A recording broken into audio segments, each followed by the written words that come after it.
Hi, folks. Welcome to Crisco's Corner. Unfiltered commentary. And that's your truth, the real truth. Please like, share, and subscribe. And as always, thank you for your support.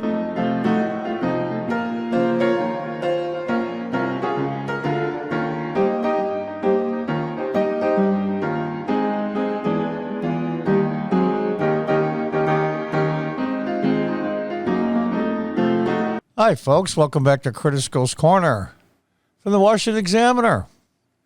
This is, as President Trump would say, huge. This is huge. I kid around, but I am so excited. This is great. The door has been cracked open on big tech. Let's read on. Clarence Thomas wins approval from populists for suggesting Twitter regulation. Now, Justice Thomas, as many of you that don't know, is a very conservative member of the Supreme Court. For him to suggest that social media, I'll call them monsters, but social media sites should be regulated is huge. For him to even suggest it with his conservative views makes it so incredibly obvious to everybody else. This is one of those weird instances where the left and the right might end up agreeing on the same thing. Imagine that. Free speech. That's what the left used to be about. Remember the old liberals in Berkeley and the free speech movement? How far they've fallen. Let's read. Justice Clarence Thomas won praise from leaders of the populist wing of the Republican Party after he took aim at social media companies in a Monday Supreme Court opinion. Great, tweeted author J.D. Vance, who is eyeing an Ohio Senate run after Thomas advocated for greater social media regulation. This is amazing stuff. Let's read on. Thomas's opinion, a concurrence in a case concerning former President Donald Trump's Twitter usage, took issue with the way that Twitter, Facebook, and other social media companies handle speech on their platforms. I got a warning here on my channel. I'm just a little guy. I got less than 600 subscribers. I got a warning because I reported on a Time magazine article on last year's presidential election, saying it incited violence. These people that run these companies live in these little bubbles, and as they talk to the same people that think like them, it escalates. The nut bars just escalate in their weird thinking. It just ramps up. They never get to interact with anybody that disagrees with them. And it costs them great damage since they have a lot to say over public media and what the public sees and hears.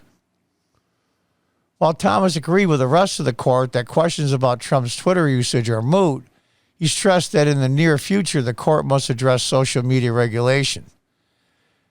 For basically say, you know what, the president's gone, we're not going to hear the case, it's a waste of time, and then make comments like this, means there's something going on in the court, folks, and there's something going on in the legal system against these monsters.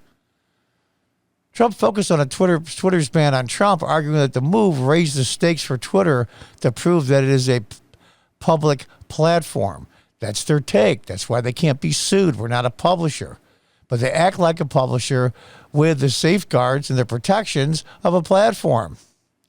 And it's finally coming home. I know I said it even before last year's presidential election, the first 2 or 3 years Trump was president. I said, these guys will end up killing themselves to try to defeat Trump and the populist movement he started. They'll destroy themselves to destroy him. Thomas knew that Trump faced a lawsuit after he blocked a few people using his Twitter account because the platform is generally understood as a public forum. But at the same time, he added Twitter was able to remove Trump from the platform, which amounted to a block barring all Twitter users from interacting with his messages. So the court ruled, even though it was Donald Trump's private account, not his presidential White House account,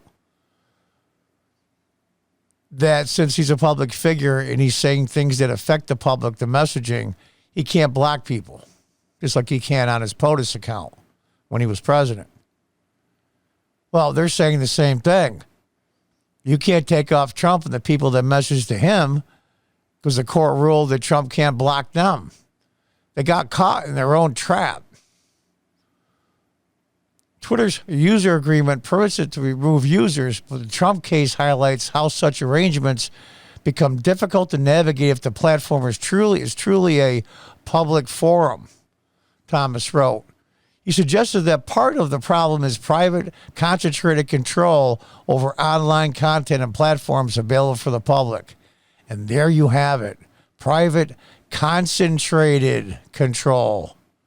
When they threw Parler off, supposedly, because they didn't report instances where people were planning on violence at the Capitol riot, well, we found out later when they lost their app store on Google Play and then on Apple, and then Amazon Web Service got rid of them, so they had nowhere to go, and no other company would touch them after that. That's collusion. And they come to find out later that they were the least guilty party of all, that Facebook and Twitter were 10 times more guilty than them. It was collusion to get rid of them because they were competition. That falls under, I don't know how many statutes, probably a RICO statute as well. They opened up themselves by trying to kill Trump. And what's Trump doing? He's playing golf. He's having fun. Well, these idiots have destroyed themselves. Difficult to navigate the platform is truly a public forum, Thomas wrote. He suggests that part of the problem is private, concentrated control over online content and platforms available to the public. I read that again because I think it's important. And a possible solution is doctrines that limit the right of a private company to exclude figures such as Trump. Thomas took a more broad aim at technology companies, saying they act as gatekeepers over the internet, which leads to speech suppression. Absolutely. A little guy like me can get a strike. Steven Crowder, with over 5 million subscribers on YouTube, was taken off.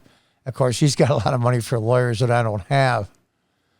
The suggestion that the federal government should treat platforms such as Twitter and Facebook as quasi-public utilities long a goal of left-wing social critics, won popularity with insurgent populists, many of whom have raised new concerns over online speech regulation.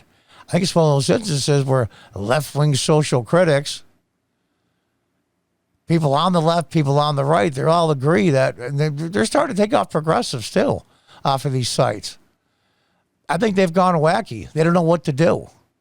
If you remember, Twitter was circling the drain. It was going down the toilet before Donald Trump ran for president and won. He saved that company. Let's see. Let's continue. Missouri Senator Josh Hawley cited Thomas's observation that Google facilitates 90% of internet searches, which Thomas said allows it to suppress content by de-indexing or downlisting a search result or by steering away users from certain content. I remember about 6-8 months ago, I saw a video that said you punch in American inventors. And if you did it on Google search, it had like 15 inventors. 95% of them were all men of color. And they invented some neat stuff. Some of it was weird. But Thomas Edison was like 16th on the picture list. You gotta be kidding me, right? Well, obviously that was done by Google. Thomas Edison? He should be number 1 on there, if not at least in the top 5 minimum. But he was like number 15 or 16 because they manipulated the results. That's what he's talking about. Holly, who has championed social media regulation, tweeted that Thomas was warning about the dangers of big tech concentration of free speech. The case First Night Amendment Institute versus Trump arose in 2017 after several Twitter users claimed that Trump had violated their First Amendment rights by blocking their accounts. They argued that although Trump tweeted from his own personal account, he used it in a presidential capacity, making Twitter a public forum. The plaintiffs argued that every Trump tweet was an official statement. A New York judge in 2018 ruled that Trump's blocks were unconstitutional. The Supreme Court sent the case back to the lower court to be declared moot, with only Thomas commenting on the unsigned order. Thomas's opinion also met approval from the Ethics and Public Policy Center President Ryan Anderson, recently had his book about transgender debates delisted from Amazon. It pointed out that Thomas included the online shopping giant in his list of companies that needed greater government oversight. We need more legal thinkers like Justice Thomas, Anderson said. And it's true. And it's true. They manipulate information. And those of us that know anything about history, U.S. or world history, knows that when information is manipulated, it always, always, always turns out badly for the country and the area that they're in. These monsters have so much power now. It reminds me of the old famous Standard Oil case with John D. Rockefeller, where one of the biggest antitrust suits, at least the beginning in the United States in history at that time. Well, they ended up busting up Standard Oil, and John D. Rockefeller almost doubled as well, so he could have cared less. These guys have too much power. And not just the power, it's the control over speech, control over information. Big Brother is watching.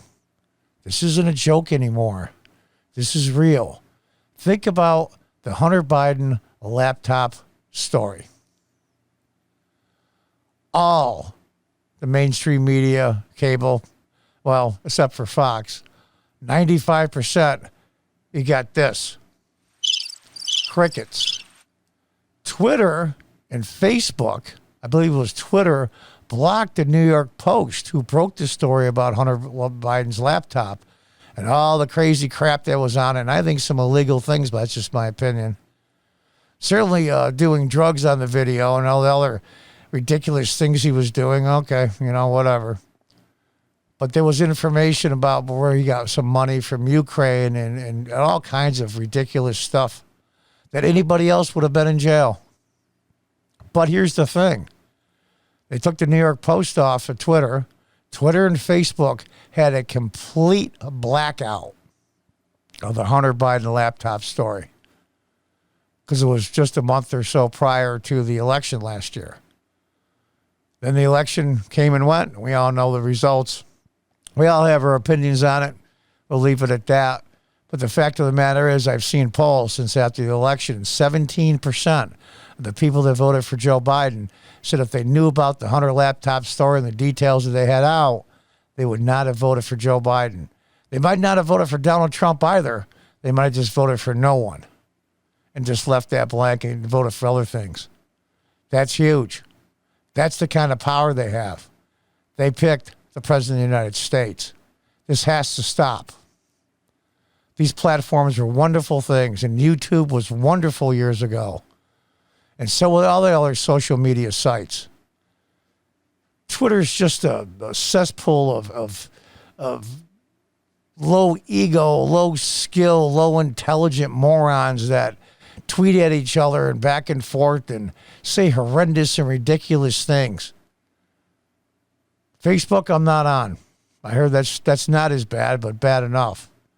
These guys have too much money, too much power, and too much control.